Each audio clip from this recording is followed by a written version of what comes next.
இன்றைக்கான தேவனுடைய வார்த்தை எரேமியா 17ஆம் அதிகாரம் 7-8 வசனத்தை இன்றைக்கு நான் உங்களுக்காக வாசிக்க விரும்புகிறேன். கர்த்தர் மேல் நம்பிக்கையை வைத்து கர்த்தரையே தன் நம்பிக்கையாக கொண்டிருக்கிற மனுஷன் பாக்கியவான். ஹல்லேலூயா.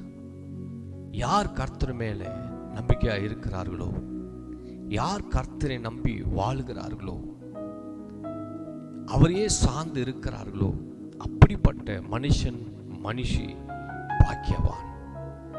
ஹல்லேலூயா. அதில் 8வது வசனம் அழகா சொல்றார் பாருங்க.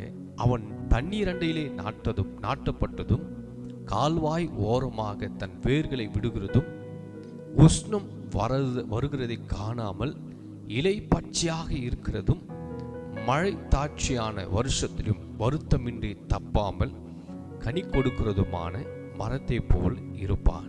என் அன்பு தெய்வ பிள்ளைகளே, யார் ஆண்டவருடைய சமூகத்திலே கர்த்தரை நம்பி வாழ்கிறார்களோ, கர்த்தரையே நம்பிக்கொண்டு இருக்கிறார்களோ, அப்படிப்பட்டவர்கள் ஆண்டவர் சொல்றார், கனி கொடுக்கிற ஒரு மரத்தை போல அவர்கள் இருப்பார்கள் என்று.